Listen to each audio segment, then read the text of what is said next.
أيها الإخوة، إياك يا أخي والترف الذي يخرجك عن الحد ويخرجك عن العقل. إياك أن تغمر نفسك بهذا التعالي وهذا التكبر وهذه الغطرسة لأنك رجل صاحب مال وصاحب منصب وصاحب سلطة وتعيش في بلدك.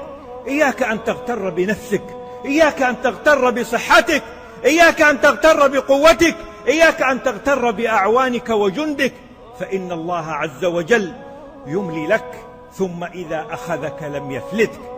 إياك أن تسلك طريق الكبر، إياك أن تسخر يوما من إنسان، إياك أن تحقر يوما جنسية معينة، إياك أن تتعالى على طائفة معينة، إياك أن تضحك على مصيبة قوم، إياك أن تشبت بقوم قضى الله فيهم أمرا أو حكم فيهم بحكم.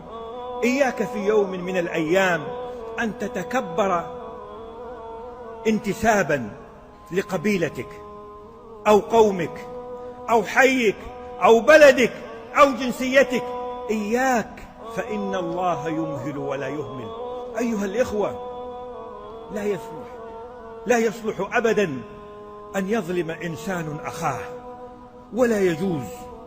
أيها الإخوة، كيف لك أن تنام ليلة من الدهر مع أولادك وأنت قد ظلمت زميلك أو أسأت لجارك أو أكلت حق مكفولك؟ إياك طهر نفسك ولا تبت ليلة من الدهر ظالما. أيها الإخوة، إنني أقول إننا بحاجة إلى أن نغير كثيرا من مفاهيمنا.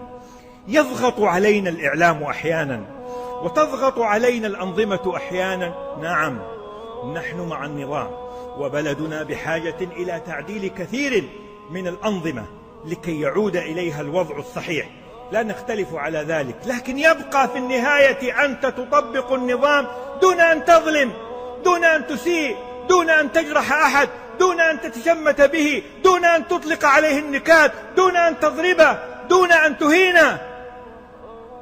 هذا هو الإسلام، وهذه مفاهيمنا، وهذه قيمنا. فلا تغرك الحياة ولا تغرك الظروف، ولا تضحك يوما من الأيام لمقطع أو صورة أو نكتة تسخر فيها من أخيك المسلم. لا يجوز، ولا تقبل هذا على نفسك. إنه الإسلام حينما يتدخل لكي يربي نفوسنا ويغير من طبائعنا ويعلمنا أننا أمة واحدة.